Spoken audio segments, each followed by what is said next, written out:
So, welcome back. Good morning. Bit of housekeeping again, just very quickly. On the back of your badge, you have a QR code here for the latest agenda. And again, as I've been saying since yesterday, all the sessions are on YouTube. So all you need to go is open your YouTube and search for Mobile World Live, and you'll find all the sessions they're playing live, and you have also the recorded sessions. So my name is Claude Ashkar. I'm managing partner of Actel Consulting. I'm your host, the host again of this morning's session. And the theme this morning is connectivity. So after we covered quite a bit of the other themes of digital societies yesterday, so we will delve into this topic this morning. So I would like to introduce the first speaker. First speaker is Ishal. Ishal is the chairman of the Malaysian Communication and Multimedia Commission, MCMC. Ishal.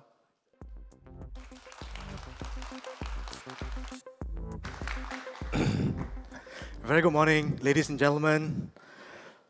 Selamat pagi, as we say it in Malaysia and Indonesia. Ni hao, ohayo gozaimasu. Juan Chum, I didn't get that right in Korean. I need to spend more time in Seoul. Thank you very much. I hope you guys had a great time last night. Thank you, GSMA, for the privilege of having us here and giving Kuala Lumpur and Malaysia an opportunity to host the event this time. And more importantly, thank you for clearing the haze for us. Yeah, since you guys came into town, it's been down below 90. So hopefully today it'll be below 50 and you can go outdoors and do some stuff. Anyway, so we're looking at the new chapter of connectivity for Asia Pacific, but the angle or the microcosm that we're taking today would be from a Malaysian perspective, if I may, and then hopefully we can share some learnings there and take it across the various territories. So the reason why we are doing what we're doing, you in your business and industry, and all of us, including the whole ecosystem, regulators, governments and all that, it's about the economy. Putting broadband, putting fiber, 4G, 5G, etc., is about an impact that the World Bank says 10% increase in broadband, fixed broadband penetration will give us a 1.38% jump in GDP. In Malaysian terms, it's about $5 billion US, plus or minus, right? And when you look at the digital economy in Malaysia, it is about 20%. Now, your countries in Asia would be roughly around the same 15, 20%. So I think hopefully what you see that we've done here would give a representation and some ideas perhaps, hopefully. But,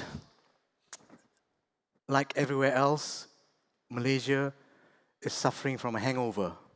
Some of you may be having a hangover right now. Hang in there, there's a lot of water bottles at the back.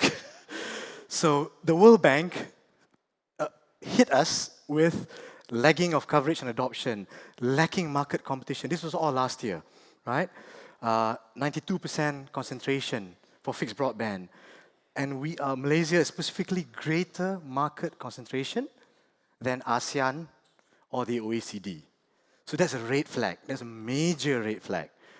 But what do we do with it? So as you know, in May last year, 9th of May specifically, we had a transition of government. I think it is a yay to democracy. When the minister, His Excellency Gobin, came into office on May 22nd last year, he was focusing on affordable internet and double the speed, half the price. Easier said than done. We've known that before as well. But now when you look at the numbers, across the multiple quarters, including the latest quarter, which is Q2, you'll see the take-up penetration increasing. You'll also see mobile cellular, which is expected. But what is not expected is the reduction of broadband prices as a regulator with the introduction of mandatory standards for access pricing. We brought down fiber broadband prices by an average of 49% between December 2017 to December 2018. It was tough. We collaborated with industry. We looked at regulatory tools and options. Copper, equally important. We've got a tremendous amount of copper across our various territories across Asia Pacific. And with the collaboration with Telekom Malaysia and understanding, of course, horse trading, there was 48% reduction in copper prices on the whole. It is the first step. What we've done in that 1 year is to prove that nothing is impossible. And this is the mantra about Asia Pacific. Asia is driving the global economy. We have a can-do attitude. And the things that we're doing here are far advanced and far different from the Western world. So when you look at speeds, because of the MSAP, we had 1 gig. So now I'm paying 54 US dollars for 1 gig to the home, right? Could be better, but thankful for the blessings that we have to date. And then you've got your Time, Maxis, etc., our partners, our licensees, and our telcos introducing those speeds. The last 60 days, we have 1 gigabit speeds in Sabah, East Malaysia, thanks to Celcom, Digi, and Maxis will be coming up soon, right? 1 gigabit speeds in a secondary city in Malaysia. And then, on June 30th this year, the World Bank commended us in the report, Re-Energizing the Public Sector, to call out Malaysia's regulatory actions that unleashed ultra-fast internet. We're thankful for that.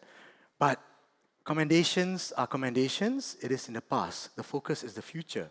So we hope that what we have done, there's a lot of work. Of course, it's simple to present in 15 minutes and beautiful slides, but there's a lot of work. We welcome collaboration from the industry. We welcome queries, discussions, meetings from other regulators across territories. We too need to learn. What we did, we were lucky, I would say. We worked hard, but we were lucky. There's a dash of luck that got us where we are. And so when you look at prices, you look at increased fixed broadband wireless services, etc., we're well on the way. Nevertheless, the destination is always a moving target. We never rest on our laurels. So we got speeds increase. Oh, sorry, I hit the back button. Now we know it works, right? Now, for you, which is extremely important, it is not about regulatory action, it is not about speeds, etc. It's about your market value. You are industry, you are commercially driven, you have shareholders to send dividends to, right? So under the Malaysian Communications and Multimedia Commission, we oversee telecommunications, broadcast, postal and courier. That represents about 9.4% of the KLSE, KL Stock Exchange today. You've seen the growth in the path there. But importantly, look at the headlines. In spite of the radical drop in prices, take-up increased. And when you compare the market capitalization of Malaysian telecommunications companies between October 31st, Halloween's Day last year, and August 16th this year, we've moved the needle by 25%. So if there's any fund managers here, you should have put your money into Malaysia. And I hope you will now. It's important, right? So the way that we collaborate as a regulator, as a government, with industry, with regulatory tools, trying to project the future, which we'll get into afterwards, 5G, etc., is important. There is no set template. There is no rule. And His Excellency Minister proved that with his double the speed, half the price, coming to office in May and achieved in December. But an achievement is not an accolade for us. It's with the industry, which is why sessions like this are important for all of us to get together, exchange ideas, do not discount anything. Then, midway through last year, having looked at double the speed, half the price, internet access for all, as His Excellency Gobind mentioned yesterday. We launched, His Excellency actually mentioned about the National Fiberization and Connectivity Plan in October last year. We had a public inquiry with our licensees between the months of November and December last year. This is a summary. The input was about this high. Documents, paper, etc. The summary that we face in Malaysia is similar in all your countries. Funding, competition and access, spectrum, right of way, And the biggest bogeyman for all of us is right of way. The local governments, the challenge for that. In Malaysia, we have 150 local governments, 15 states, 150 local governments, an average processing time for per tower, 4 to 6 months. Per site, per tower, 20 forms to fill on average. There are states that require 30, 40 forms. And your average fee per tower is 2,000 US dollars, 8,000 ringgit, there in there out. US exchange rate today is 4.18, I think, this morning, right? Now, there is one local council that charges, my colleagues here will laugh, 67,000 ringgit. That's about, what, 18,000, 17,000 US dollars? My math fails me. Per site. How do you deal with that? These are the challenges in China, in maybe Japan, etc., but definitely Southeast Asian countries, right? So the NFCP, backtrack a bit, the NFCP serves two thrusts. One, at the bottom of the slides, you will see we are focusing on policies. We need to have policies that are progressive, that are inclusive, that are scalable in this volatile world. We are just beginning. This is about year one, coming to, we started around January, so about year one coming to an end. It's a whole lot of challenges. And then on the projects-based initiatives, we have to look at the entire value chain, not just the last mile. So I'm learning with my colleagues who are more distinguished in submarine cables, beyond towers, beyond last mile, beyond the stuff that we spoke about earlier. And we are looking at the traffic flow between the Asian ASEAN countries, etc., etc. We need your help. We need your investments. We need your technical support and know-how to bring us to the next level as a nation. So, in summary, the NFCP intends to bring robust, pervasive, high quality, and most importantly, affordable internet infrastructure into the country, based on 7 broad targets, because it is a rolling action plan. It is not a book. It is a rolling action plan. As we collaborate with industry, with our licensees of the various value chain, we adjust, we move based on 4 strategies. Acronym MORE, there's a bit of things that we learned from Tony Fernandez yesterday. Manage the funding, optimize the digital infrastructure, there's regional markets, submarine cables, etc., and the like. Now, when we spoke about the local governments, the state governments, for the first time, over 3 months, we went out and met every head of state, including the ExCos and some of the local councils. There was 1 week, or rather 8 days, I was on 7 flights. Again, thankful for AirAsia. Otherwise, we couldn't have done the cross-country from Langkawi to JB, back to Langkawi, back to KL, Kelantan, KL, and I think Sabah or Sarawak in 8 days. It was nuts. Those dates are there, and there's a few more coming. So that was on your left. On the right are the federal level meetings with the Prime Minister chairing. He himself is driving this change, and the next meeting coming up, which is the local council meeting, a major one, in October. The issues will not be resolved in one night. There is no silver bullet. You know that better than I. I've been on this job less than a year. But the collaborative nature and the way that we, in Asia, the way that the Guangxi and the spirit of can-do that we do together, I think will drive us in this new chapter to improve connectivity. 5G. Again, Minister threw a spanner to us on that fateful October day.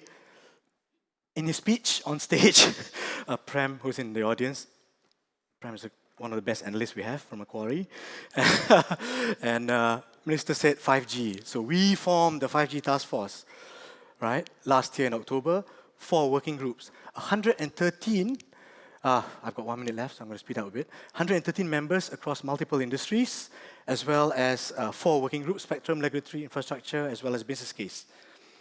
When we look at the timeline for 5G, this is what most of you may not know. It may seem like we're doing ad hoc stuff. but there is a method to our madness. Location, position in Q1 this year, and Q2 we did a public inquiry. Q2 and Q3 we did public inquiry, which just completed 30th August. We had a position going in, but my industry colleagues gave us inputs. And now we are rethinking our position, because what is the best way to manage this scarce resource? And then, in parallel, to free up 700 megahertz, analog switch off, or digital TV.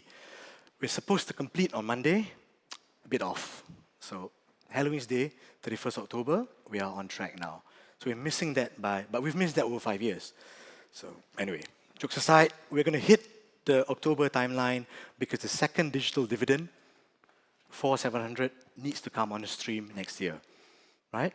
And then you've got the task force, which will submit a report to Minister in Q4, as I mentioned yesterday. Actually, the report is ready.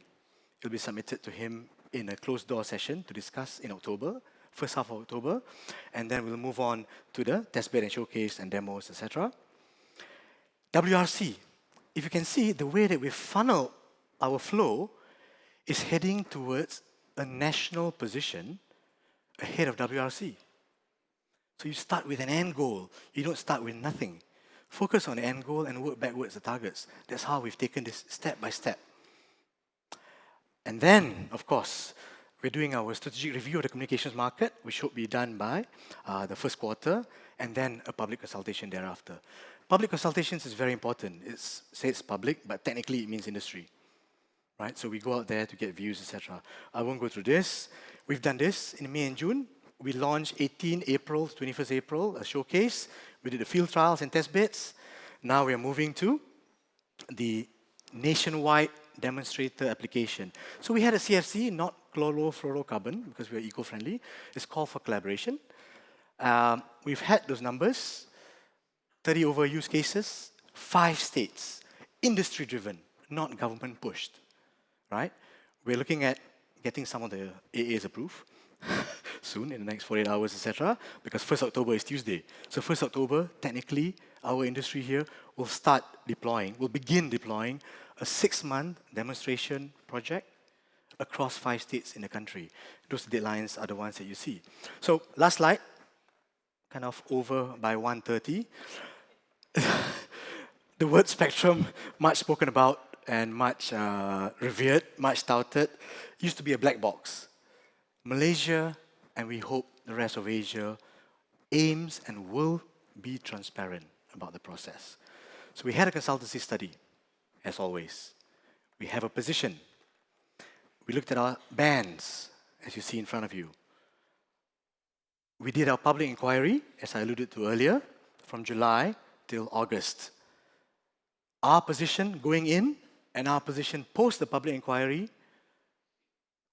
we are questioning a few things. There's a reason why you have public inquiry. There's a reason why you allow industry to speak, because you have to listen. And it's a two-way street. It's a dialogue. So we will be engaging the industry going forward in the next couple of weeks and months to ensure that the landing that we'll reach and arrive will be fruitful for everyone, including the people, the government, as well as industry. And then for the other frequencies, we'll be doing that. So when you start looking at our timelines broadly, those were the ones to the right of your screen. And our Prime Minister had Vision 2020 when he was doing his first tour. And that's 3 months away, plus or minus. Yet, at the same time, we are at the crux of 5G and the chasm of technology, the shift, etc. And it's also Visit Malaysia year. So we hope that 5G will be a tourism attraction next year for Malaysia. Please welcome. We need to learn. I have got to go to Korea. I've not been to Korea on 5G specifically. My colleagues have. I've got to be in Korea, Japan, and China as well. So I'll be doing that tour hopefully in Q4. And welcome. Thank you very much for the opportunity again. Welcome to Malaysia. Have a good time. And we hope to be able to learn as much from you as you hopefully have done from us. Thank you very much.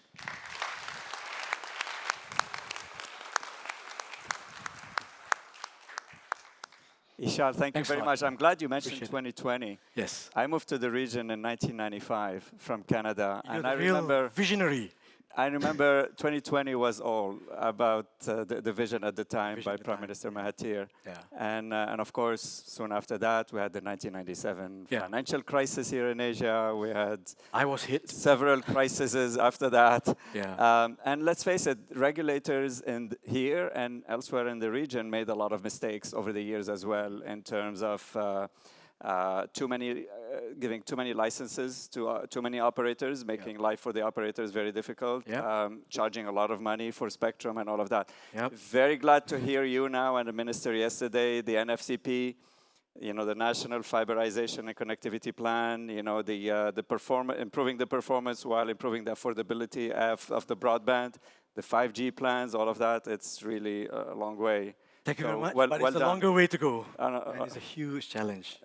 Much more execution ahead, and 5G 2021 and so forth. Actually, 2020 is interesting. I think we recall the Prime Minister had buried a time capsule, which he intends to pull out in 2020. But talking to my colleagues and our industry members, we were joking, but I think it's true. I'm sure there was no 5G in the time capsule.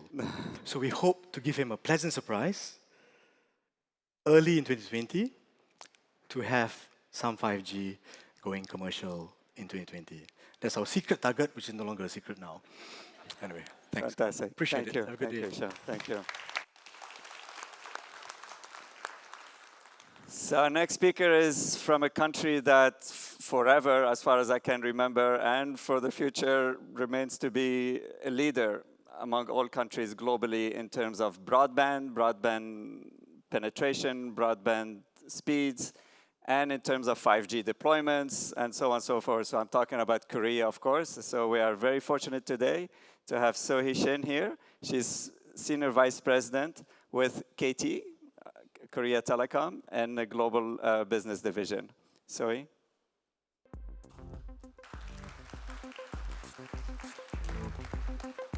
Thank you.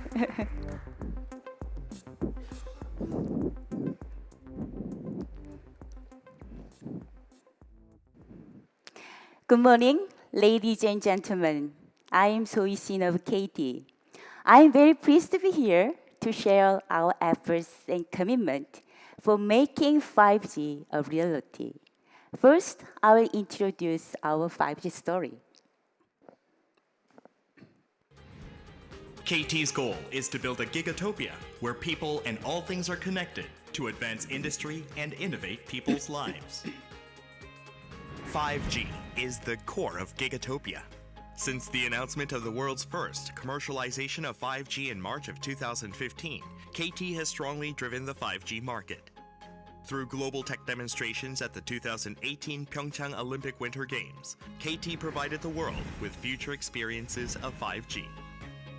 KT has led global 5G technology standards and has succeeded in commercializing 5G, the first in the world, in April 3, 2019. KT's pursuit for a 5G future is a future intelligent platform that connects all objects, services, industries, and societies, unlike the previous evolved networks of 3G or 4G. KT will realize its vision of Gigatopia as a platform business provider with the first, the fastest, and the most reliable 5G services. Global ICT leader, KT. Thank you.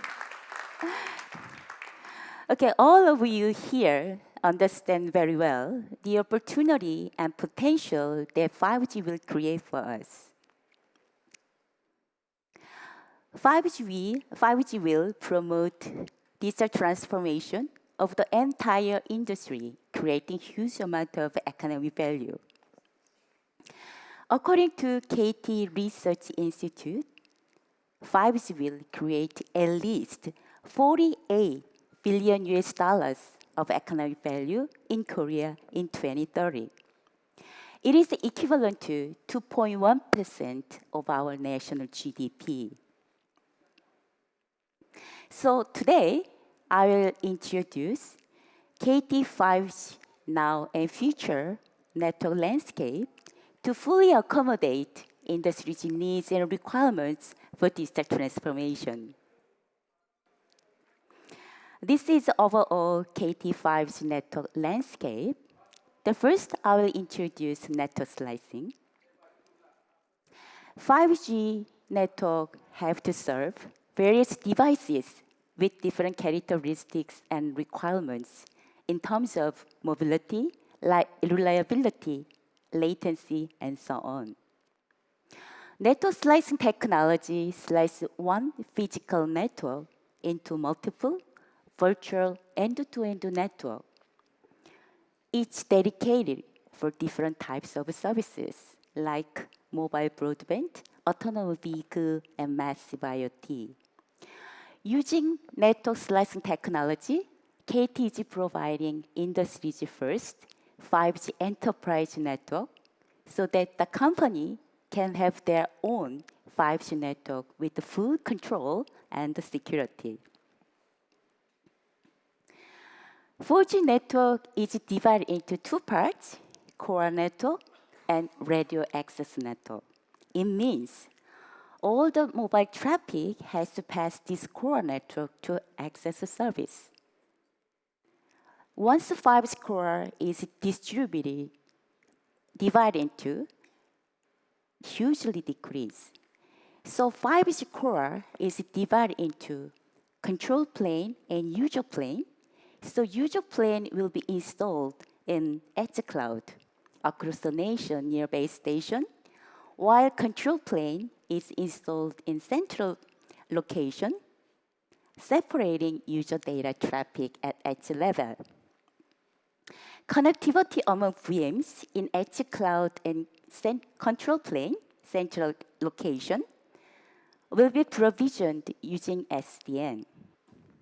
And resource allocation for virtualized network function in edge cloud is controlled by orchestrator in central location through the software. So through this, we can scale the control plane and user plane separately depending on the traffic increase and number of subscribers. So we can increase cost effectiveness and the scalability. Now we have 8 edge mobile centers considering cost versus benefit and the traffic trends. It is largest in Korea. Then, why we introduced this distributed core network? 5G allow everyone to communicate at more than 1 Gbps speed. In that case, traffic generated from radio access network is hugely increased. But once the core is distributed to local areas, then various associated application server is moved down along with it. Then backhaul traffic significantly decrease, and the backhaul investment cost decrease as well. So ultra real-time services such as real-time TV, live TV and video, and autonomous vehicle will be handled by these edge cloud centers. So through this, we can achieve ultra-low latency to less than 10 milliseconds anywhere in Korea. So as you can see, the users can have a very clear and immersive experience.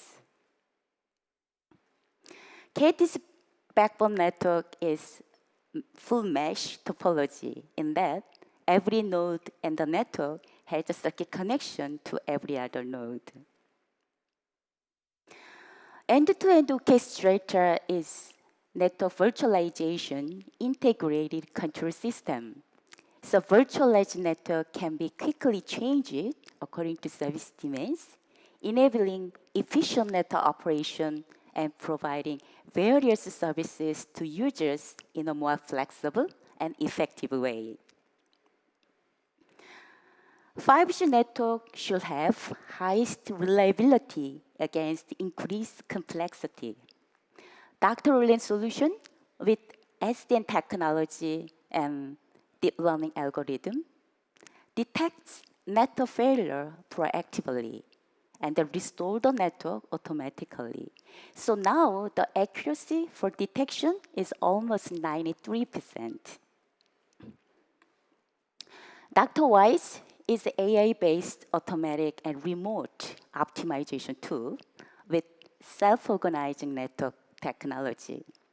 So it can collect massive raw data from mobile users in real time and perform the root cause analysis and proceed with capacity coverage optimization and QoS control and the failure recovery. This is KT's 5G network deployment plan. So we proceed with phased approach. So now we are in phase 2, expanding nationwide 5G network, covering 85 cities and key transportation routes such as express railway, highway, and subway. So it will cover more than 90% of our population by end of this year. Thank you. To secure stable coverage, we adopt at this moment NSA, but it will be migrated to SA. Maybe next year. But as I mentioned, using COPS technology, 5G core equipment was already developed and commercialized. So we can migrate to SA through the software upgrade. As you can see, in the beginning of the 5G services, we have so many unknown and unexpected issues and problems. As you can see, you have very increasing the customer complaints. But now we are stabilizing 5G service quality very quickly. It's now converged to the level of LTE quality. So now the 5G peak data rate in KT 5G commercial network is 1.6 gigabps. Actually, we test this in the street, the commercial network. Okay, next I will explain KT 5G B2B use cases very briefly. We are pursuing the 5G as a unified and intelligent integrated platform, not as just a simple and transport network. 5G as a platform is based on the end-to-end orchestrator. So as I mentioned, through this end-to-end orchestrator, we can provide these various 5G services to users. Our platform is open to all the ecosystem players, including various small and medium-sized companies. So 5G OpenLab is a space for the collaboration, enabling our partners to test their ideas and products and create new business opportunities. We are also providing open APIs through API link portal, such as network slicing and edge computing, both for the B2B and B2C services. We are operating 2 5G open labs now. We are expecting more than 500 partners working with us. Currently, we developed 110 use cases, mostly on manufacturing sectors. We expect that manufacturing sector get the best benefit from the 5G technology in terms of process innovation and productivity improvement. Current status of 5G, monthly average data usage is increased by 2.4 times to 22 gigabytes. Our 5G subscribers is 1 million at this point in time. So number of 5G subscribers is increasing much faster than that of LTE was in the past. Most of our subscribers are choosing our super plan pricing package with $80 per month. It is driving our ARPU now. KTCU mentioned in last February for the Mobile World Congress 2019 that 5G, sorry, 5G will become a new platform itself beyond the intelligent network. And 5G as a platform is a huge contribution to humanity. And now it is happening in Korea. Thank you very much.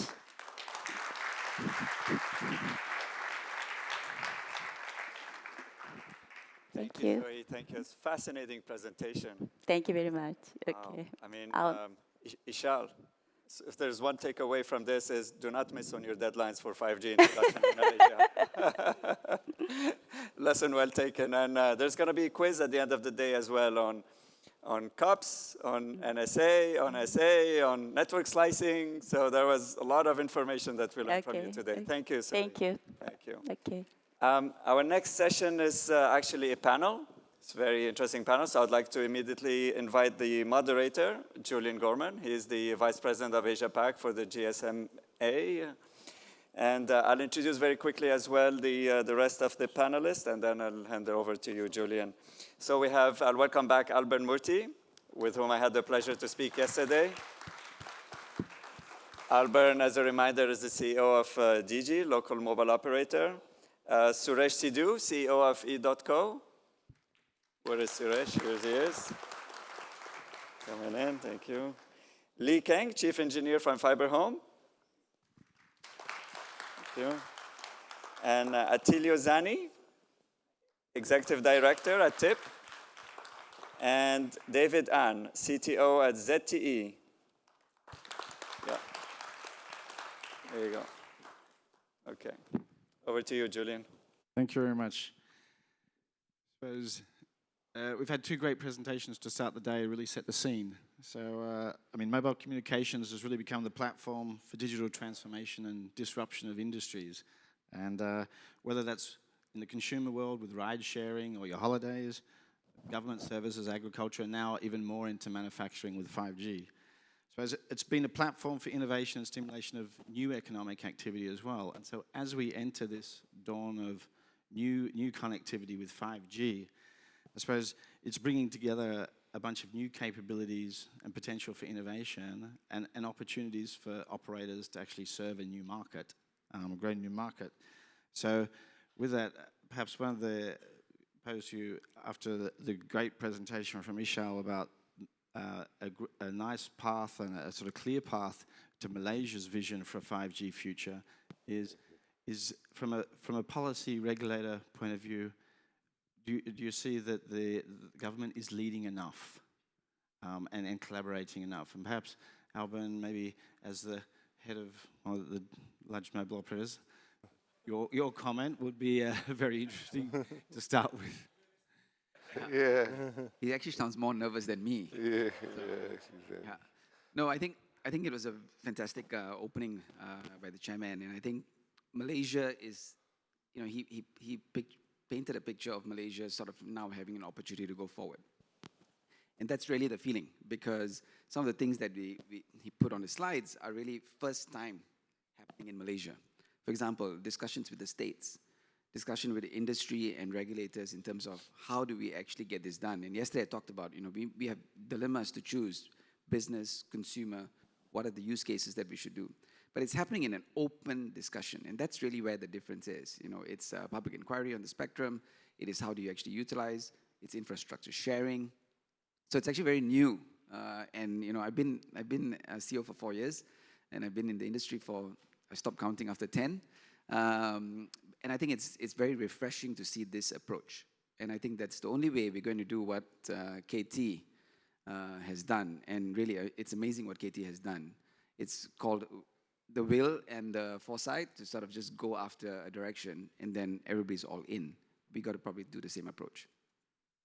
Well, then, perhaps I'll flip then quickly down to Suresh. For your perspective, as an infrastructure provider supporting the operators and obviously involved in this ecosystem that Ishal was outlined so carefully about collaboration with all, is from an infrastructure provider, your place in this ecosystem? Yeah, I think infrastructure is going to be a critical part of delivering the solution. I'm glad Alban took the question about whether the policy is right or not, and I don't actually have to say anything. And I can talk about practical realities, so that's great. That's our job anyway. Yeah, so, I always like to sit to the left of Alban, so you can go first. I think one of the things that maybe we should try and understand is also what does that really mean to create a 5G-enabled, infra-ready country. I'm actually very interested. Alban's right. I think the Korean story is very interesting. And the uplift in ARPU, the sort of uplift in services, illustrates that probably just like 4G, there's a lot of pent-up demand for better, faster something, right? I think we've gone past an industry predicting what something is and letting the user work out what that is. That's the first, I think, philosophical thing which probably everyone's on the same page today on, which is good. But maybe it's also instructive to see, say, Malaysia, and we operate across multiple countries, so from Pakistan to Malaysia, Philippines, versus Korea. So there are some elements of fundamental access to infrastructure. There are some positives. For example, my understanding, the Koreans can correct me, is that actually the level of infrastructure sharing at the passive level is extremely high in Malaysia. Great news. Level of fiberization at every street corner, less prevalent, and I think when the Koreans talk about 90,000 points of presence, BTS, a lot of that is in small cell radio. And you need a lot of fiber for front hauling. So we're going to have a few gaps, I think, if we want to meet a Korean-type aspiration. But it doesn't mean that we should be less ambitious. We just need to work out what we need to put in order to achieve a Korea-type situation, perhaps. So that's how I look at things. Okay. Well, the remaining members of the panel are all from a vendor or infrastructure innovation point of view, I would say, for Attilio down there and Telecoms Infra Project. Perhaps if I refer to, maybe starting with Attilio, your point on your role in enabling this ecosystem with, the way you're moving it to innovate the way telecoms infrastructure is. Sure. Look, I love the words that are being used today and yesterday about network capabilities being key and is that working now? A little bit more. Okay. There you go. Cool. So collaboration and network capabilities are really key, I think, and collaboration is a really easy word that rolls off the tongue. But as we all know in this room, it's a lot harder to actually achieve. So forming communities of organizations, partnerships between government and telcos, I think is absolutely key to the future of our industry. And I've loved the fact that over the last couple of days, we're hearing stories of actual collaboration rather than stories of collaboration is good, right? And that actuality we're seeing in our community is centered around actually building and deploying at scale new capabilities in the network. And those capabilities, and Suresh, what those capabilities are and what services they'll supply, that's open for discussion. But I'd venture that the unified approach and the ubiquitous capabilities, that's actually the killer app. I'd go as far as to say voice and messaging weren't killer apps. It was their ubiquity that was the killer app. Well, perhaps Lee Keng, and there's been a lot of talk of fiber. Ishal started off mentioning a lot about the National Fiberization Plan. I mean, Alban and Suresh also mentioned the importance of fiber. So from your point, what are the technologies that are coming and the dependency on fiber and your contribution as a vendor and rolling out fiber? Yeah. Actually, FiberHome is not only provide the fiber, but actually it's provide the service connectivities. So we can see the service connectivities in the different layers, three layers. The first layer should be the connection between the physical facilities. I think this work is quite easy for us because we have done this work for a long times. So actually we have, as the 5G characteristics, and so we need a broadband, flexible, and the safe networks. So so in these areas, the Fiber Home has provided the smart optical and you know the ODN and the surrounds, and also we also introduced the AI into this market and for the analysis of the state of the networks, and also we embed the big data to the network for the evaluation of all the networks. The purpose is to give our customers end-to-end solutions. This is the first layer, for the physical connection layers, and the second layer should be the cyber world and the connection between the cyber world and the physical layers. Because as we know that the EPC of the 5Gs has already been virtualized fully compared to the 4G.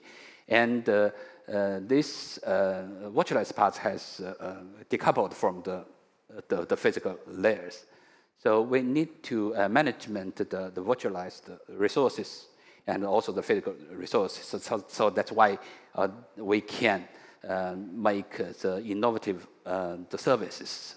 So we do a lot of work on the service orchestrator and also the manual and some things to manage the virtual resources and the physical resources. And the third, I think, maybe is quite practical in the profit, because you know this is the connections between the applications.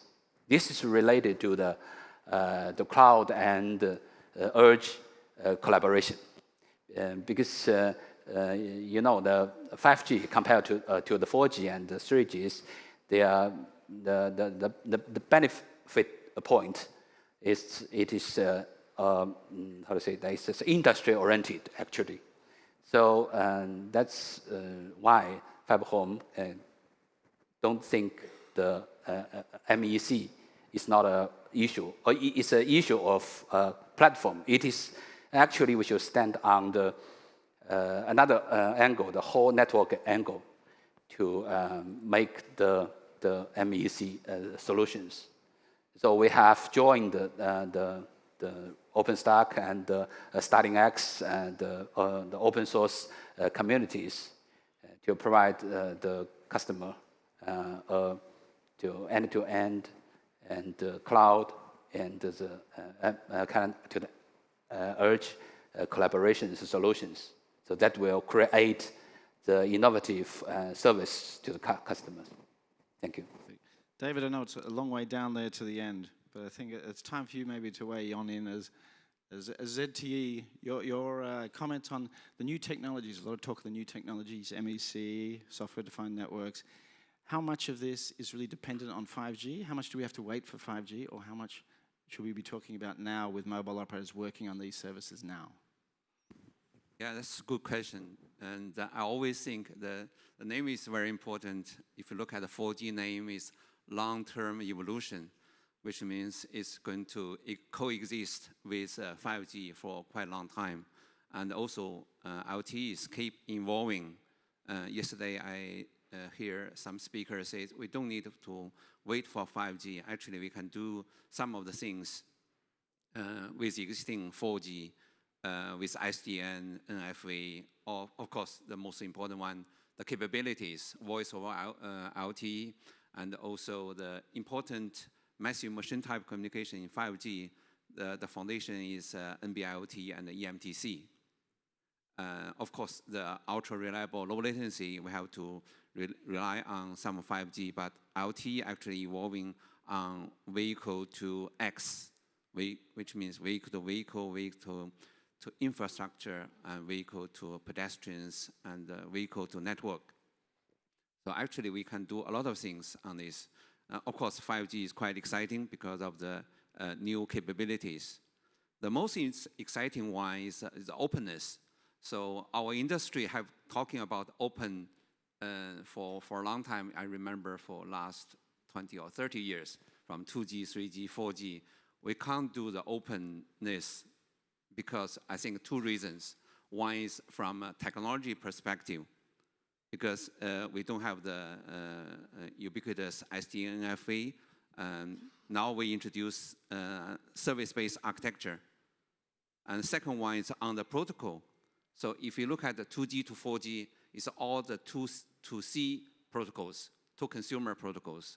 In 5G, at the beginning, we introduced two important ones: massive merchant type communication and the ultra reliable low latency. That's 2B protocol. So which we are, as an industry, we are ready for the openness. So that's a big difference from the LTE era.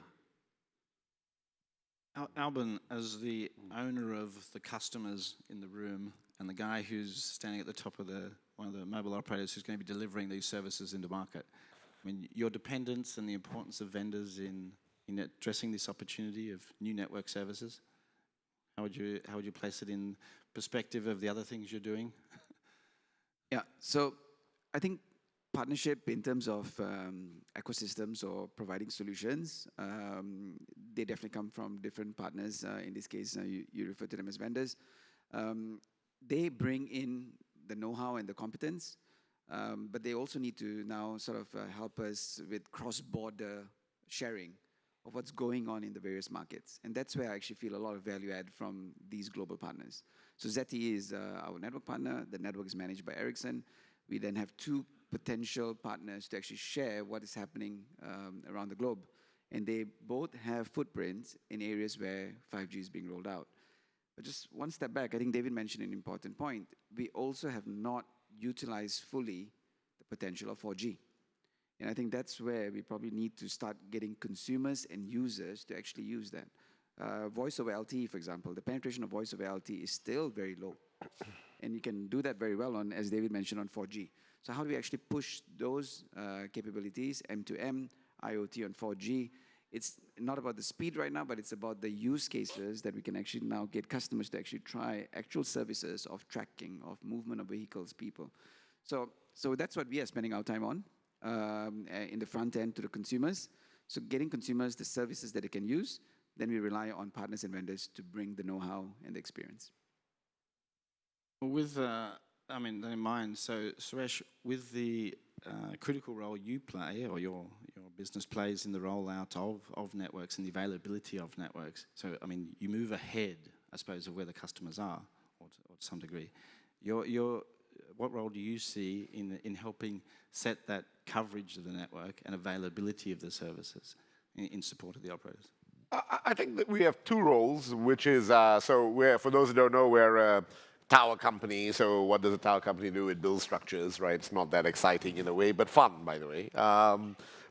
So the traditional role of getting access to sites, putting up locations, is there. And I think it will accelerate to be more important because tower companies are not tower companies for one operator. They're all about sharing.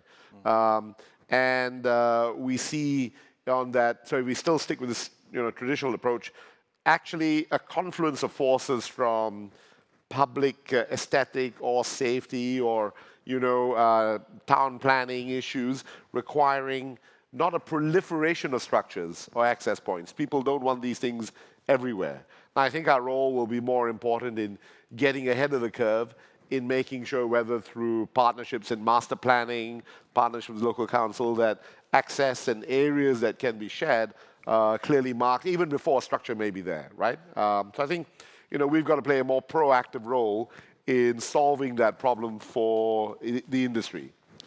The more interesting bit is the non-traditional bit. And I think what's interesting, I think David used the word openness. I think Lee here, talked about the kind of end-to-end approach. We're also getting to an area where fundamentally we're going back, I sometimes feel, to the 60s and 70s where people built kit in their own home, right? You built your own PC. You can build your own 5G network today buying readily available commercial components on Alibaba. It's possible, right? If you want to have a 5G network for your neighborhood, you should talk to Attilio, by the way, right? So we're seeing a very interesting world. I'm not citing doom for David, not at all. I think there's many roles that major traditional network vendors will play. Right. But what we may see is non-traditional approaches and non-traditional players in the, simple word actor space, whether it's E.co, whether it's TIP, providing connectivity solutions in areas that may not make sense for operators to traditionally take a single network approach. Is that run on, traditional Ericsson, Huawei, ZTE type platforms? Is that run on something like platforms with TIP?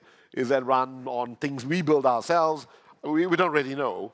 And I think one thing in any policy framework that we need to allow is for the technology and the technical solutions to float up to the top and to allow the sort of innovation of whether we end up with like, hey, in more difficult rural areas, we will have a 5G network, but it's run in a kind of really shared area, and we'll still have the traditional single network approach in other places. So I feel we've got to be prepared for the future.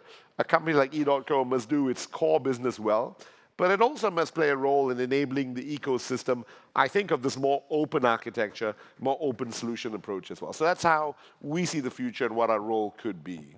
Okay. And so with that open architecture and this broadening of ecosystem, I suppose standardization of services, standardization of technology becomes a bigger question about whether it's across operators internationally, across vendors.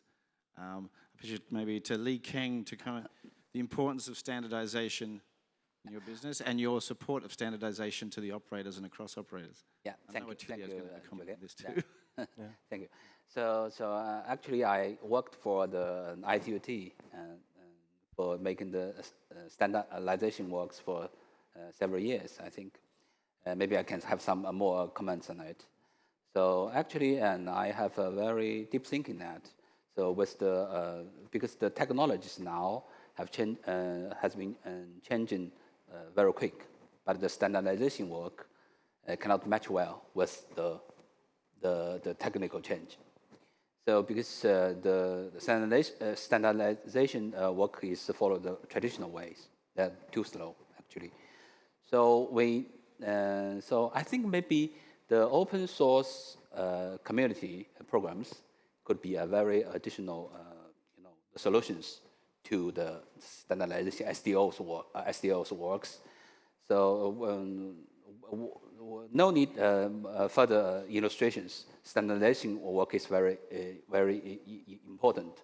It's the foundations of globalizations. So actually, I think the ecosystems should be made, and no matter the vendors and also the operators should work together in open-minded ways, and instead the exclusive profit-oriented ways. So that's what I want to comment on this point. Thank you. Yeah, I'm happy to pick up from there. I think this conversation about openness and diversity of supply chain is really, really important for our industry going forward.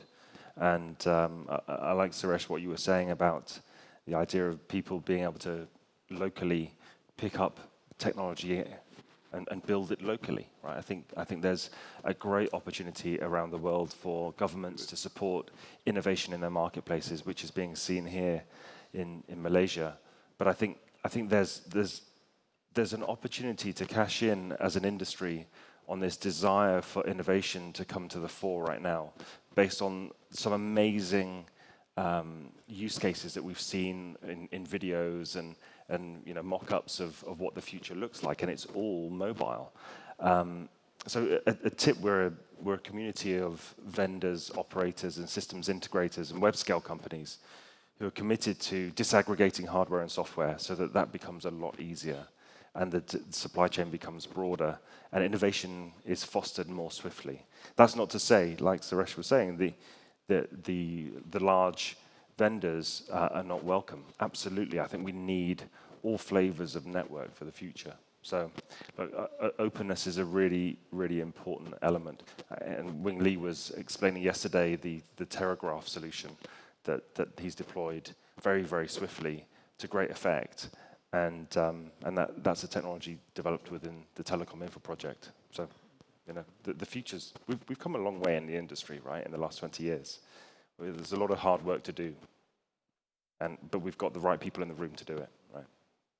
Yeah, maybe I just add, Julian. I think standardization will come, and I think that's what everybody's sort of saying. Yeah. But I think on a vendor perspective, I think the vendors also need to sort of realize that with standardization and with common networks and RAN sharing going forward, vendors need to also sort of now be able to complement each other, because they're going to be lesser single operators, single vendors, single solutions going forward. From a network and an operator perspective, network is going to be at parity at some point. And the quicker we realize that, then collaboration to the extent of actually happening, Attilio, is going to take place. Yeah. I mean, today if you speak to some of the vendors and we say, we put two vendors in a room, they actually have an allergic reaction on the skin, right? So we got to get past that. Yeah. And I think when we get past that is when we actually then start doing this standardization and collaboration to the extent. And then it comes to marketing and sales and execution on the ground, where the key differentiation happens. Yeah. You're going to have network parity, whether you like it or not. And you can see that example already in Korea. So it's all about splitting those two. I think that's a good challenge for, actually I'll go to David first to respond on that. The need for vendors to be able to get in the same room without allergic reaction. Urban is absolutely right, especially in the old days, based on the traditional architecture. So vendor can do everything, and we only have the major interface talking to another vendor and talking to open to the upper layers. But now with SDN, if you look at KT's case, SDN have a SDN manager, and the SDN actually separate control plane and user plane. And we also have another key technology called NFV. NFV means hardware and software separated, and we are going to have a manual management and operation system. So which means you have the hardware and software, and the manual is going to open to the application. So I talked to many operators, and they say in the 5G era, so everybody have to collaborate. Not only 5G is operator's job. I think Urban yesterday said it's not only the operator job, it's not only the vendor's job. It's going to involve the government. That's why the MCMC is here, and also the to-be business. So that's the thing is. Urban mentioned is very important factor is called, we not only talk about technology, the most important one is culture, organization, and mindset. We need to have this kind of an open mindset, sharing culture, like what Suresh said. So if you look at in China, the China Telecom and China Unicom are going to build 5G together. So this is the first time in history for two competitors to do something sharing in 5G. So it's quite interesting, and ZTE definitely all in for the openness and collaboration. We know this is key for the success of industry and also key for our survival. Yes, good. Maybe, sorry, yeah. Sorry, after you, I'll tell you. Okay, so look, I think, we'd love you to get more involved in TIP. So this is an open welcome to that. I think the good news is that allergic reaction is beginning slowly to trail off, and we see it in our community labs, where we've set out a problem. There might be a 5G indoor-outdoor radio box that needs to be created. We put that in our labs, and we see a number of an entire cluster of our members getting around it and building it together. And I mean physically, right? Actually putting components together in a lab together. And that's previously unheard of. So, we need standards. We need that collaborative approach to building standards, but we also need to see the building taking place together.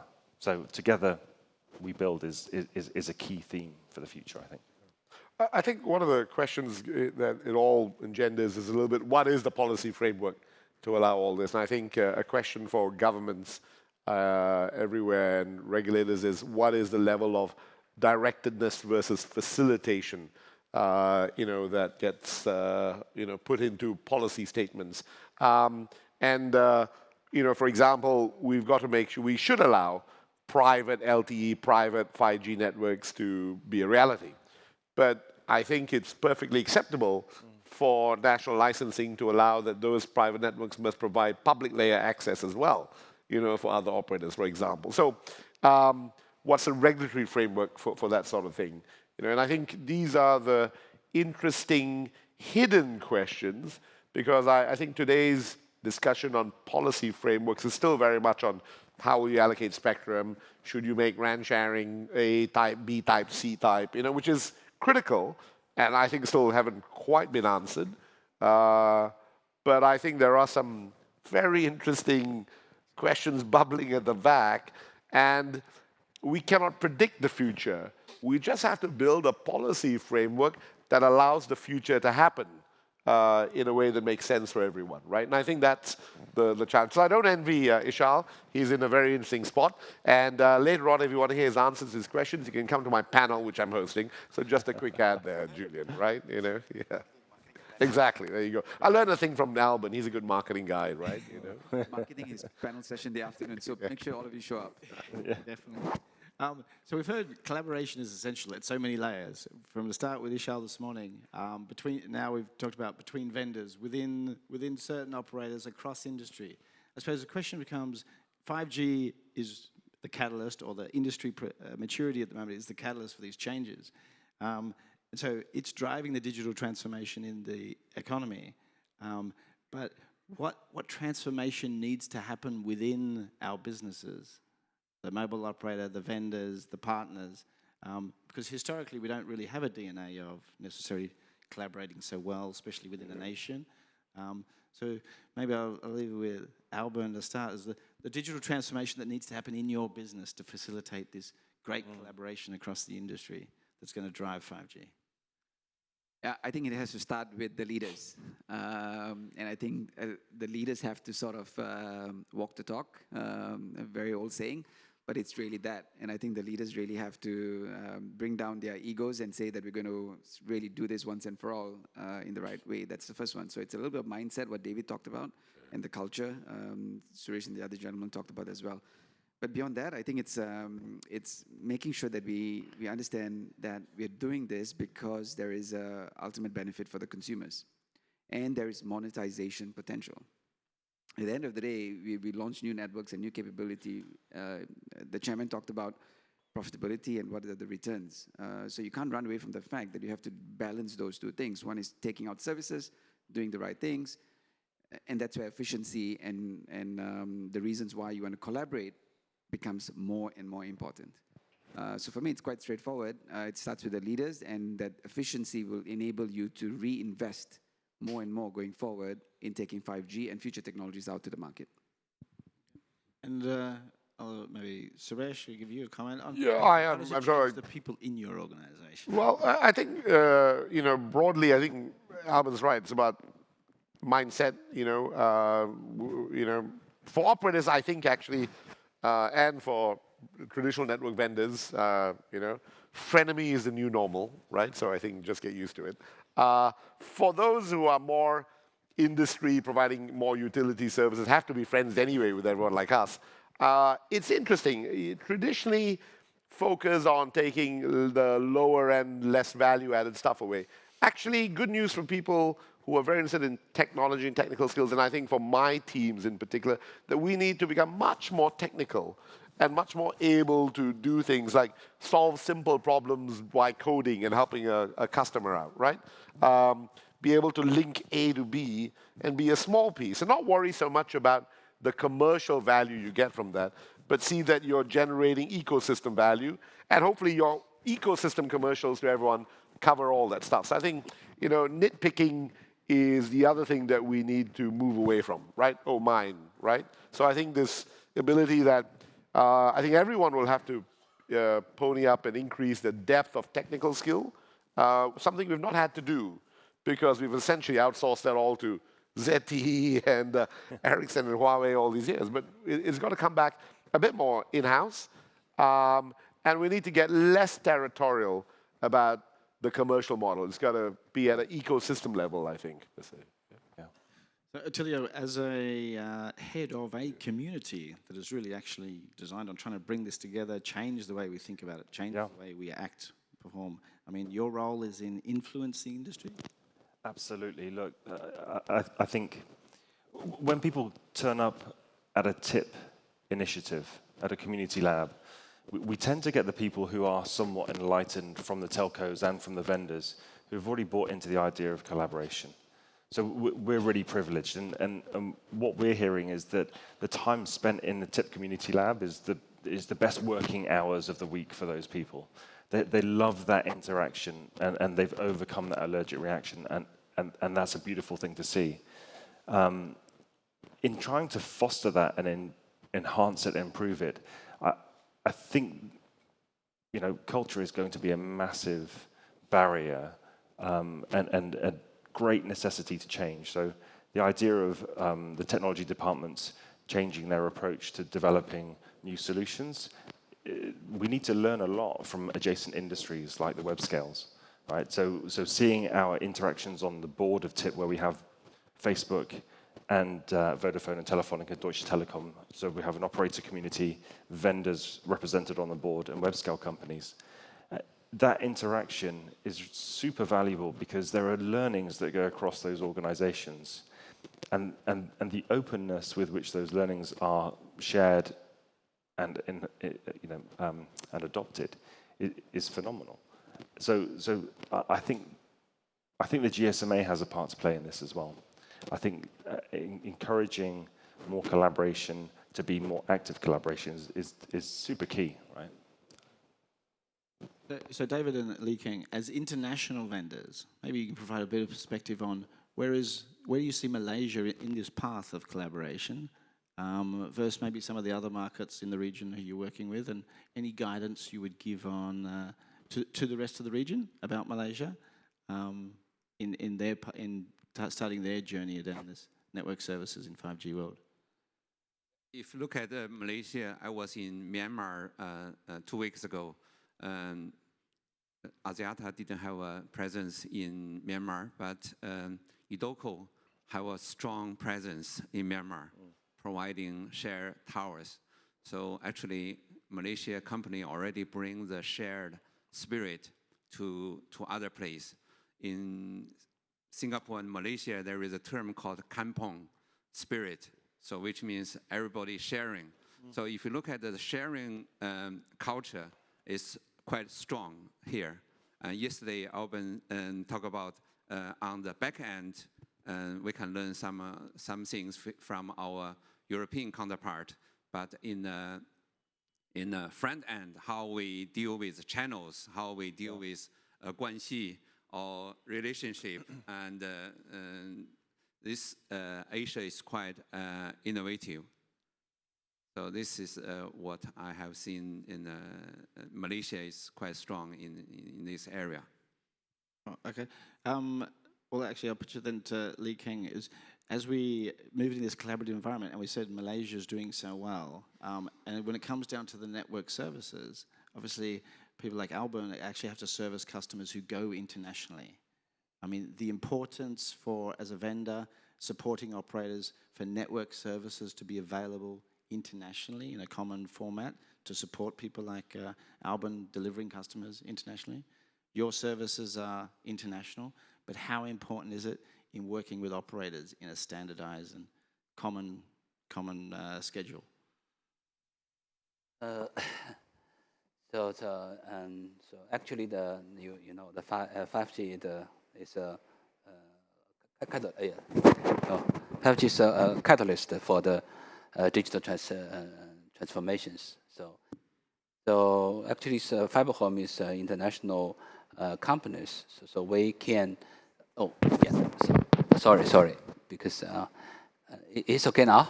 Okay. So we think the most important for our companies to help our vendors, the local vendors, to make ecosystems. So we can, in open mind ways, to the collaborations in anyways, standardization work, in the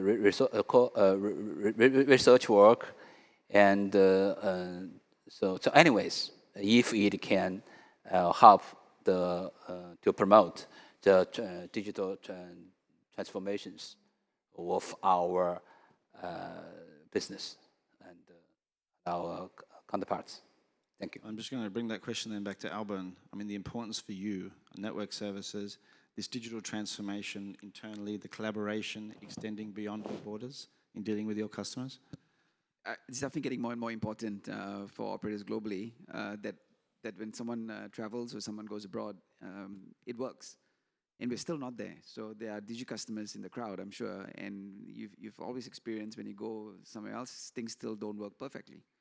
And I think we still have a lot of work to do from a consumer perspective, all of us, in just making it seamless. Even with whatever you call first world or developed countries, when you roam, you still have basic issues and you still have those challenges. So customer experience is very different, and it needs to improve and standardized. And if you have that starting point, then you will view the whole digital transformation, network transformation, and collaboration very, very differently. And we, as an industry, still have a job to do. Okay. Well, I mean, so we now come full circle back to my final question is, when it comes to these network services and being on the dawn of this 5G era, where are we falling short? Where do we still have to put, as an industry, we're all up here as an industry, what are the things we really need to work on in the next year or so with this dawn of 5G?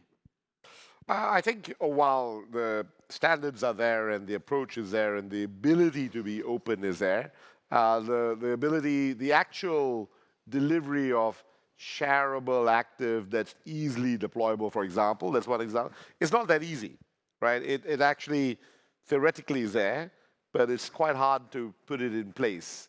So I feel that's one thing that we as an industry need to work on, that multiple approaches, whether different band technologies or public, unlicensed, that whatever technology you may use is as multi-operator as possible and as interconnected as possible, right? Without a terribly long, complex back to the core and back out again. I think it'll take a while. It's not a year. But I think the ability to put that as a more standard, and I don't doubt anyone's intent. It's probably more maturity of being able to actually deliver it, right, at this stage. Right? Yeah. Tilio, do you have a ask or recommendation? Yeah, totally. I think if we believe that the next phase of our industry is going to cash in on delivering services to enterprises, I think we need to change our mindset as well. I think the concept of having a thin slice of a very big global pie is going to become increasingly important. And standards play a significant role in that. You look at a large international airline, looking at our industry, they want their customers, they want their business systems, they want their security in a software-defined network to be sliced globally as if they were owning their own network. And if we're going to supply that, we need standards which are going to be suitable and deploy in unity as telcos capabilities in the network that can be leveraged by these large enterprises. I think that's going to be hard, but it's achievable. We had a Tony up here yesterday as the head of a large international airline, right? Talking about working with his regulator. So I'm going to flick the difficult one back to Alban as the final comment on. Alban. Yeah. Give it to Alban. Yeah, give it to Alban.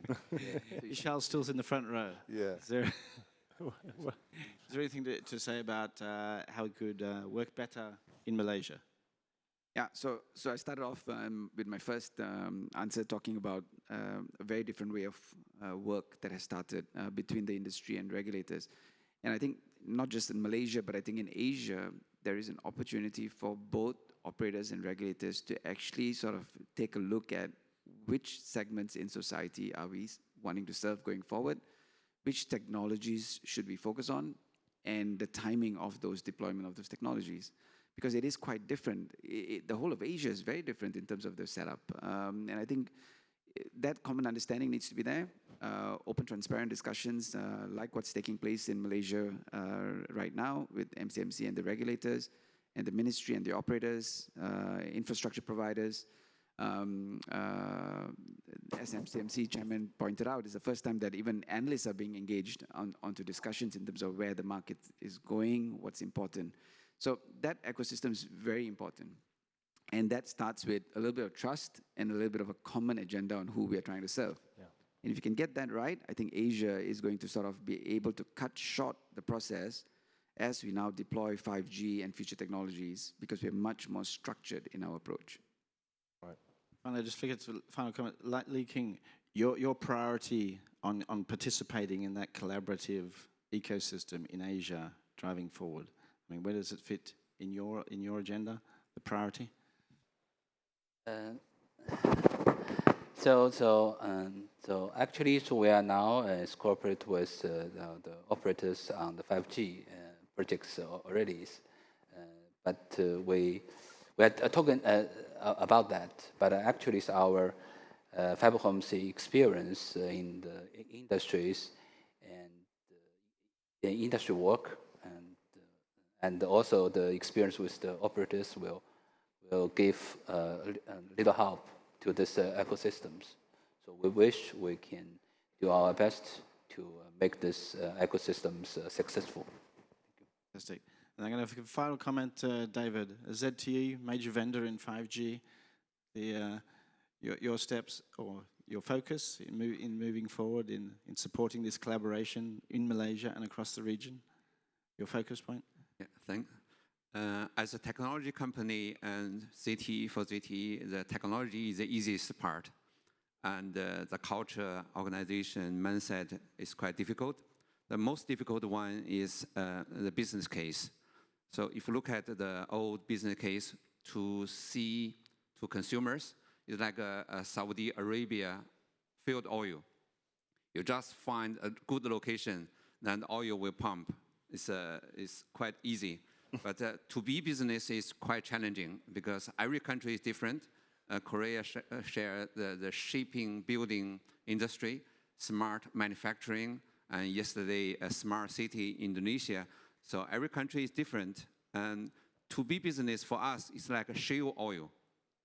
You need to find a location, and the most important one, the cost must be below the revenue. So that's what we can do. In addition to the technology, we can share some of the business case we have done with European operators and Asia-Pac operators, and with to be relevant to Malaysian market. That's the most important job for us to do. Okay. With that, I'd like to thank my panel. I think there's been some very strong themes about collaboration, which we haven't seen before. I mean, the strength of those words. So with that, I'd like to thank my panel, David, Attilio, Lee Kang, Suresh, and Alburn. I'd like to give a round of applause for their contribution. Thank you. Hi, guys. Robert.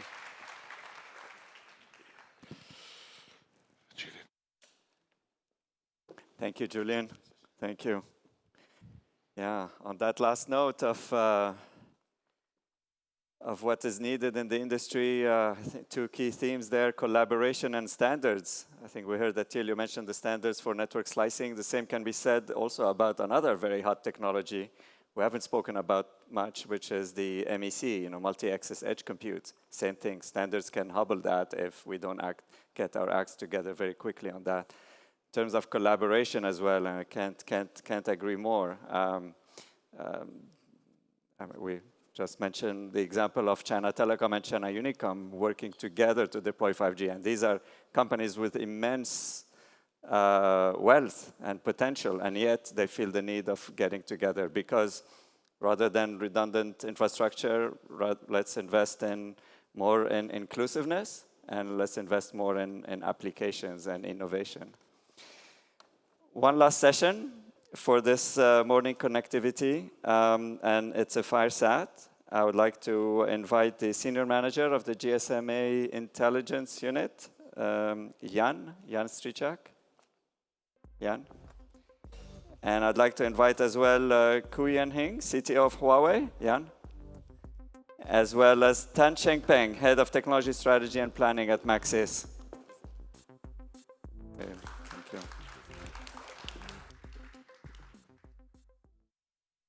Hi, good morning, everyone. Continuing the theme of 5G. The 5G era is now upon us, promising us, together with digitalization, an explosion of high-speed, low-latency services with hitherto unheard of efficiency. But as always with a new technology, this is not without some fundamental challenges that need to be addressed. So joining me to help navigate this difficult topic, we have Kuyan Hing, CTO South Pacific Region Huawei, and Tan Chengpeng, Head of Technology Strategy and Planning for Maxis. Gentlemen, welcome. Now, we only have 15 minutes to talk about a topic that we could probably chat all day about, and we're also aware we're standing between everyone and their coffee, so we will crack on. So 5G is now a reality, and the hype is still relentless. It's expected to have a profound impact on everyday life, enabling exciting use cases for consumers, businesses, entire industries, and economies. So what are the key differentiators of 5G over previous economies? Ku, should we start with you?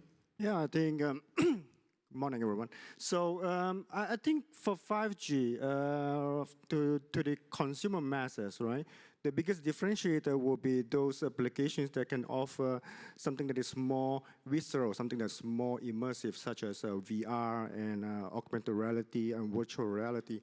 So let's put things in perspective. So for example, VR, for an entry-level VR, you would, if you're looking at about 480p with 30 frame rate per second, you will need something that is about 100 megabits per second with a latency of 30 milliseconds. That can't be done by 4G. Marginally, maybe. But it needs 5G to be supported there, right? So I think the biggest differentiator will come in the space of how it can enable industries and businesses with all these, on two key traits of 5G. That will be on the low latency, that will be on the massive connectivity capability, and the higher throughput, right? So we're looking at industry use cases like robotics, automation, telematics, things, basically things. Yeah. So that is my view. What 5G is trying to accomplish versus 4G is trying to serve a magnitude of different services which have very different requirements. You can see in 4G we are talking about requirements in the maybe 50 milliseconds of latency, and maybe up to maybe 20, 30 megabit per second. And 5G aim to achieve that even higher. And to do that, 5G will take a lot of what you call inputs and intelligence in the system to assign the right resources. So in a way that to enable intelligent kind of network slicing. And it's like a network that can serve multi-services and a service-oriented network, and also add on the intelligence as well. So this kind of application would applicable mainly for the enterprise. You can see a lot of possibility in the enterprise, manufacturing. You can see financial, logistic as well as the masses as well, consumer. So what Ku have shared earlier on. Okay, and with 5G, many of the use cases that everyone talks about are really particularly relevant in more advanced economies or more developed countries. We're here sitting in Southeast Asia. There's a lot of low-income economies. So how do you see 5G impacting these more lower-income economies, and what do you think we as an industry need to do to help encourage 5G adoption across more developing regions? I'll take that. Yeah. So that's a tough question, by the way.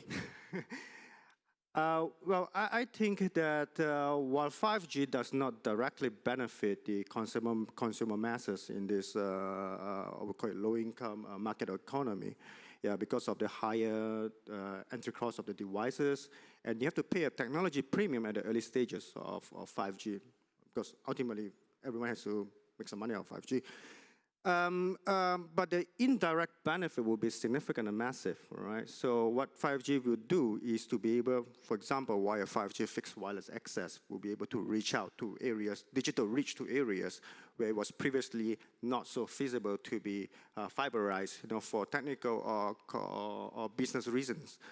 And with that, we know that there's an established relationship between connectivity and GDP growth. So, for example, yesterday it was the numbers that was announced was like a 10% of additional broadband penetration will bring about 1.38% of GDP growth in this market area of developing and also growing economy, right?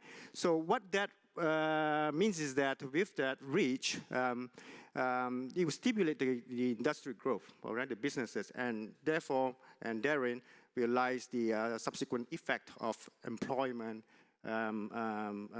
job creations, and we uplift the entire economy as a whole. Yeah. It's also important to, I think, to take note, Khoo, when we talk about extending fiber to the rural area, we're still not quite there yet. And 5G maybe can help in a certain way, but not to the extent that replacing fiber. Fiber is still needed. Remember, the base station, we still need a fiber connection or equivalent bandwidth that can support the 5G speed as well. But all in all, I think it's true that when we have 5G, then I think the indirect impact is to the economy as a whole, but more directly to the people who make use of the technology directly, so that they can also contribute back to the society, to the other segment of the economy as well. Okay. That's really interesting. Okay, so let's talk about digitalization then. So many operators around the world are progressing rapidly with their digitization strategies, incorporating software-based virtualized networks in their infrastructure. Are these prerequisites for 5G, do we think? Kam Peng, do you want to take that? I think regardless of 5G, digitalization is happening and is quite important. And if you look at digitalization in a business sense, it's a business transformation. So where the business need to review its own processes and the way that it serves the customers, to understand the customer pain points, and using the digital capabilities such as machine learning and artificial intelligence in the processes, in all of the facings of the customer to solve the network complication. For example, when we have looking at all the fault alarms that's coming in with 5G, there will be maybe more alarms to look at. But with the digital capability of, let's say, machine learning, you can correlate those fault alarms and to understand what really happened to the customer and solve the customer concern and issue much quicker. So I would say that 5G actually accelerate that. Yeah. So for me, I would think that 5G and digitalization, they enjoy a very special relationship. It's a paradoxical, I would say, because on one hand, 5G will enable a lot of digital services, but 5G needs digitalization to be enabled, right? So just imagine because in 5G, the supplementary technologies like a cloud, like edge computing are all virtualized. Basically troubleshooting the maintenance part of it will be a nightmare without any of these digitalization capabilities. So for example, an alarm that is happening between the infrastructure layer and the hypervisor layer, we should all the way up and create maybe we'll spawn maybe 1,000 another alarms, and without these capabilities of AI or predictive analytics, this will be quite a tedious chore. Yeah. But the other thing important to note is digitalization actually enables us to connect the technical capability to the business capability as well, where we serve the customer and, for example, customer requests a service, then the service can be actually created digitally and all the way down to the network services layer. And traditionally, we probably spend days to do that for configuration from one network element to the another to enable a service. Now that can be done much quicker with capability from what 5G make possible through the cloud nativeness and also the IP networks that is more flat and accessible. Yeah, I think if I'm to add on, if one summary that I can really make is that 5G is really about technology that is, they're trying to bring in the network sort of reliability, but the IT sort of agility, yeah. Okay, and beyond the idea of digitalization, what other requirements need to be in place from a technology point of view or from a industry readiness point of view to make 5G a success?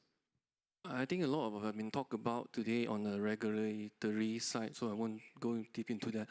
From an infrastructure side, I think it's important to remember we have a very good infrastructure in place today, even for 4G.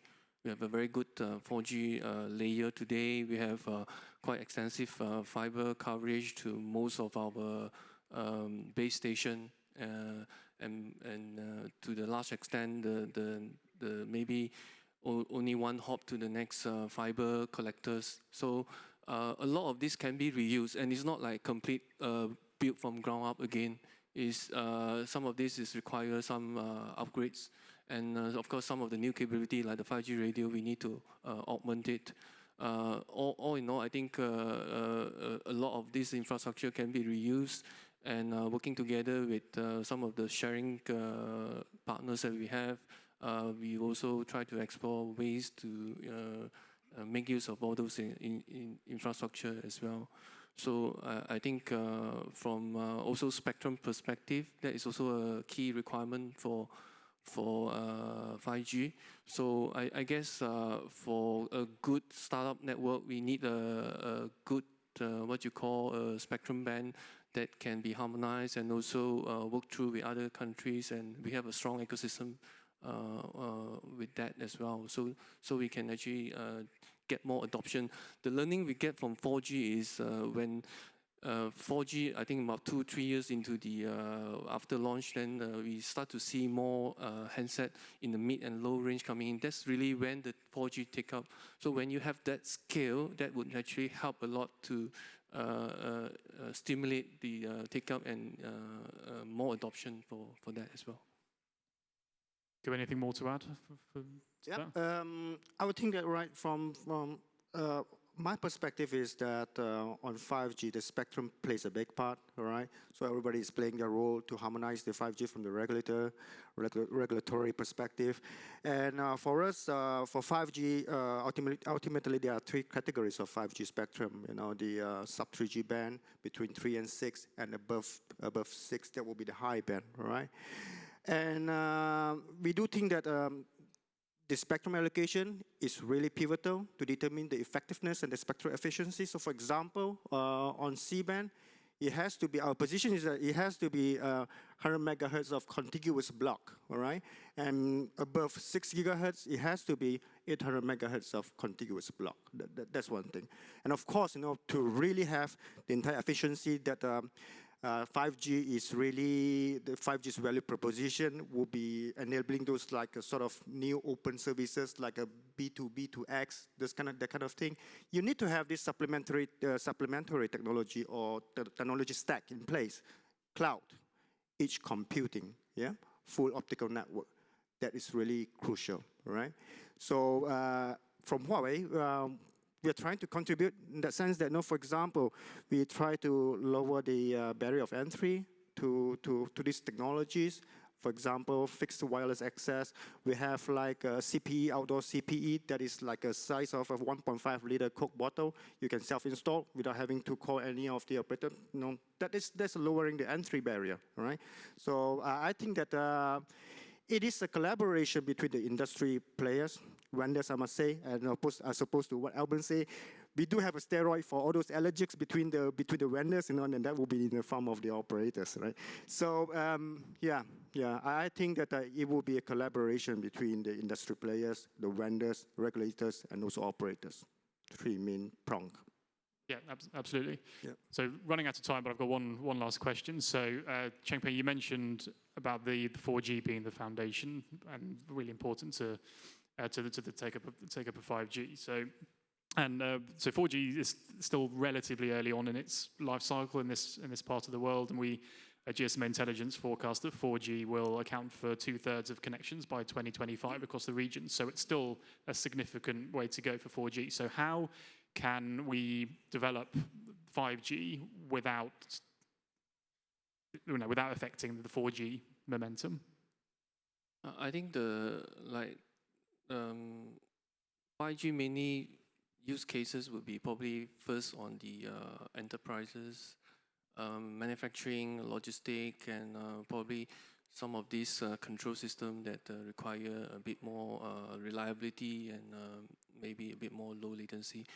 True enough, 4G today has its own use, and we'll see it will continue to have its life, maybe a few years to come as well. Because honestly, there are still a few more capability that we have not fully explored as well in 4G. For example, capability that makes possible by the narrowband IoT. Yeah. So these are the capability with kind of non-real time, but you have a low kind of bit rate requirement, but it can also serve a lot of things, yeah. So sensors, light, so everything. This is one example that we can continue to explore. And 4G today with new technologies such as LTE Advanced, it continues to have higher speed as well as giving more better user experience, like what Maxis is providing to the existing user today. So I may add on that. Basically, I think that we have to be reminded that 4G hasn't even gone through half of its life cycle yet. There's so much to extract, you know, in terms of value and technological advantage from 4G, right? We are talking about MIMO, we are talking about carrier aggregation, right? So let's not forget that, you know, 4G will definitely be serving its purpose, I think, for the next 5 to 10 years to come, to be really honest, right? What we really want to do is to have a cohesiveness with the introduction of 5G, right?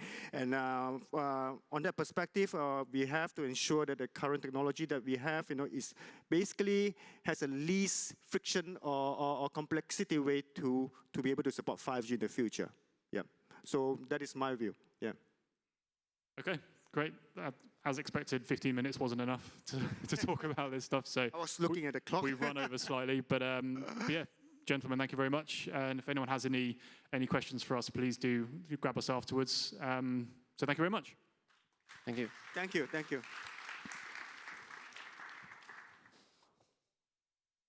Yeah. Thank you. Well, that's the end of the session. We have a break now. Thank you.